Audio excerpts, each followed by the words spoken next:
Kenzie Marie and welcome back to my channel. What's up friends, how you doing? Today I'm in the mood to make some crafts and not just any regular 5-minute crafts that fraud you into thinking you're making something useful but it's actually just not. Back when I was growing up, we didn't have all these crazy cell phones or iPhones or iPads or even iPods. Basically, when I was growing up, things were a lot different than what they are now, and crafts were like my main source of entertainment. Growing up, I remember making a lot of interesting, weird, different crafts. And honestly, I haven't seen anyone like doing these things in like forever. It could be because I don't go to school or like I don't go to summer camp anymore, but I had so much fun making these crafts and nobody talks about them anymore. So today I'm gonna show you guys some of the coolest 90s crafts ever. And who knows, you might even like them as well and try them out at home yourself. The first craft I'm gonna talk about today are shrinky dinks. Now, if you've never heard of a shrinky dink before, you're going to be like, what the heck is that? A shrinky dink is basically a piece of paper that you color whatever you want on it,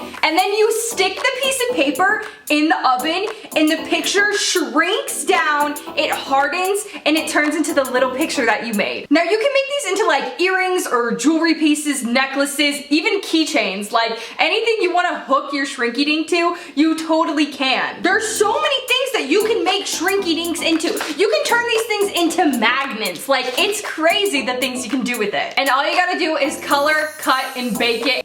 So let's make some shrinky dinks. This is what the paper looks like. I'm not gonna lie, I've seen somebody make white claw keychains out of this shrinky dink paper and it was actually awesome. I'm gonna use some colored pencils. I might even use some markers to do this. I went on Google, I found a picture of a strawberry that I wanted to draw. I don't know why, because I was thinking maybe I could make like strawberry earrings in the future. So I'm gonna start by drawing a strawberry. Not the best at drawing, so no one come for me. You literally cannot judge me. I just started my strawberry and here is where I'm at so far. I'm kind of like adding some color to it, shading it to make it look a little bit nicer and not so tacky. I outlined my strawberry. I think she looks okay. She looks kind of cute. Here's my masterpiece in all of its glory. I'm gonna cut it out so that I can bake it in the oven right now. There's something about doing crafts that's just like so therapeutic. Whenever I'm doing crafts, I'm just like so relaxed. Dude, I gotta do crafts more often. Here's my little strawberry. I got a regular schmegular baking sheet. I put some tinfoil down. Then I just throw my shrinky dink on there and it's time to go put it in the oven. Set the oven to 325. This goes in for 2 minutes and let's watch it shrink. I just took him out of the oven and look how tiny it got. He curled up on the side, so I smushed it down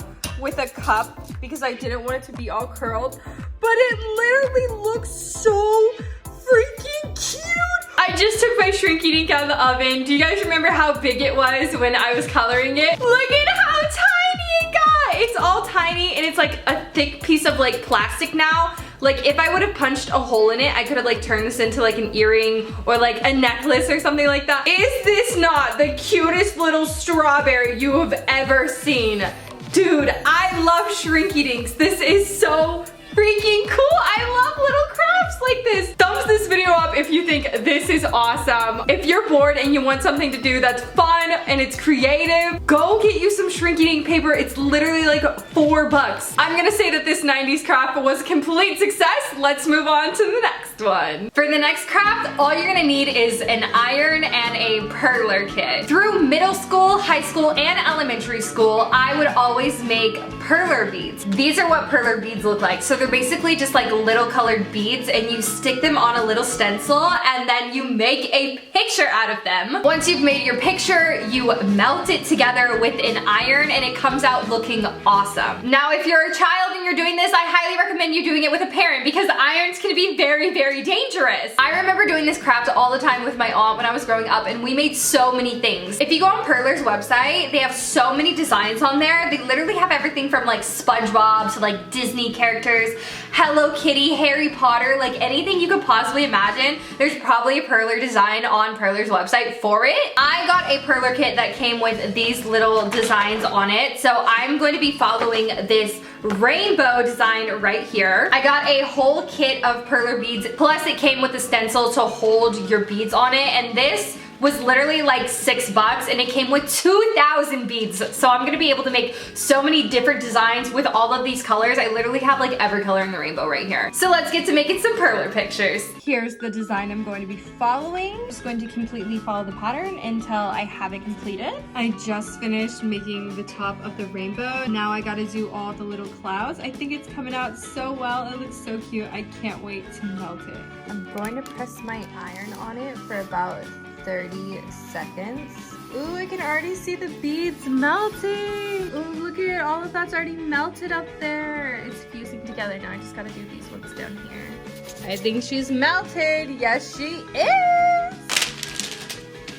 Hey, that's what it turned out looking like. Oh my gosh, this is so cute. Look at, I made a little rainbow. I love perler designs like this. This was so much fun to make. Oh my goodness. If you guys enjoyed this, make sure to thumbs it up. Let me know if you tried this out at home. The next craft I have for you is something that you can hang up as a decoration in your house. These are called sun catchers. I got a set of 6 for $5 and it also comes with the paints with it. So it's a really cheap craft that you can do at home with your friends or family and have a bunch of fun doing it, and there's enough for so many people to make their own. My kit came with some flamingos, a little lion, and a butterfly. As you can see, there's like ridges in it and you fill in all of these empty spaces with the paint. It dries and then you put a piece of string through here and you can hang it up like in your bedroom by a window or something, and when it catches the light it reflects it on whatever is like around and it looks really, really pretty. Today I'm going to be doing the little butterfly, so let's get to creating. Oh, I am so excited, bro. This is too exciting for me. I feel my childhood coming back to me in these little paint containers. I literally love this. There's so many cool colors too. Oh my god, I'm so excited! I love painting! Even though I'm a horrible painter. Here's my paints. Here's my butterfly. I think I want to start with this dark color. I'm just gonna place that in the middle. Oh my god, this is so much fun! That is what the inside looks like right now. I want to get creative and try to like mix some of the colors together. So that's what I'm going to try to do. I've never tried to do this with this before, so I don't exactly know how this is going to like play out. Take some of this bright pink and I'll draw. Ooh, look at how cool that looks. This whole piece is just going to be pink now. I feel like Picasso right now, dude. Look at her. She's a yellow queen. I just finished painting my butterfly. Here it is. I think it looks so cute. I added some like drops of like yellow to the ends of it, and I think it made it just look so amazing that way. If I had string or something, I would totally hang this up in my room, but look at how awesome this turned out. It looks so pretty when it's dry. I literally love these things. Let me know how you think this one turned out. For the next craft, I'm going to be making something that I feel like people still make often, but no one really talks about them anymore, and that is lanyards. Every summer I used to go to summer camp, and I remember every summer making so many lanyards. There's all different cool types. Like you can do a twist one, you can do a big block one, you can do the iconic skinny regular one. You can make them into keychains, you can make them into bracelets. But I feel like lanyards are just so cool and so fun to make, and like just so fun to do with your friends. Like, let's talk about lanyards and let's make one. I went to Michael's and I got this string. Each one was like $2. You can literally make so many lanyards out of just like 2 things of string. I like to have 2 colors. You can do it with like up to 6 colors. I'm gonna make the regular schmegular lanyard because I've not made a lanyard in years. What I do is take 2 pieces of lanyard string like this. I run them down each other like this. You can make it as long as you want, as big as you want. If you're gonna be doing one that's like really thick and really blocky, you want like a bunch of string. But because today I'm only gonna be making a keychain, I'm only gonna be using like probably this much string right here. I make sure it's even, then I cut it like that. I take that string and I fold it in half so it's like even on both sides like this.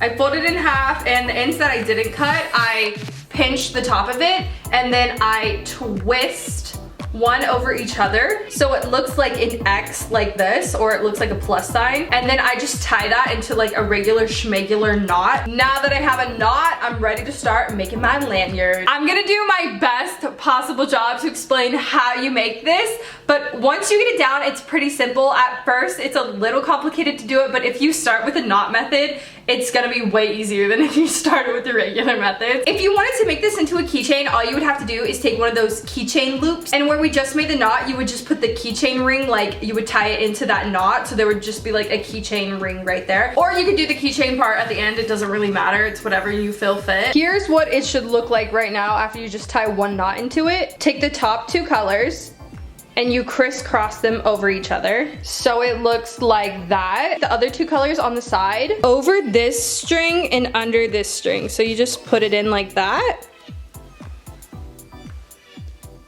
It should look like that. And then on the opposite side, you do the same thing and you go over this green string and under that green string.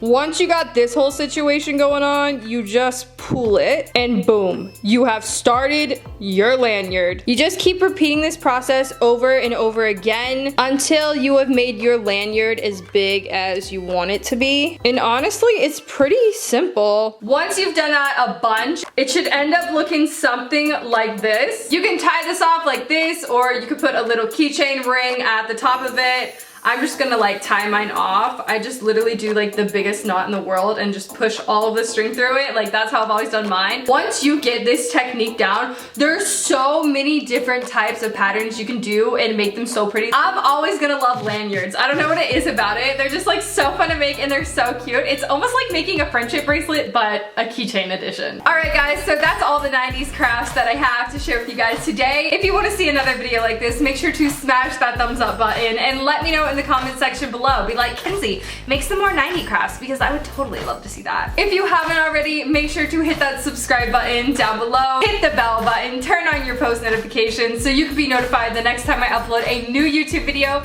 because I want you to be here first. And if you want to, you can follow me over on Instagram, TikTok, Twitter, or Twitch. I'm gonna have all of that linked down below, because when I'm not over here, I'm definitely over there, and you should be too. That's gonna do it for today's video, and I will see you here in my next video. Toodles!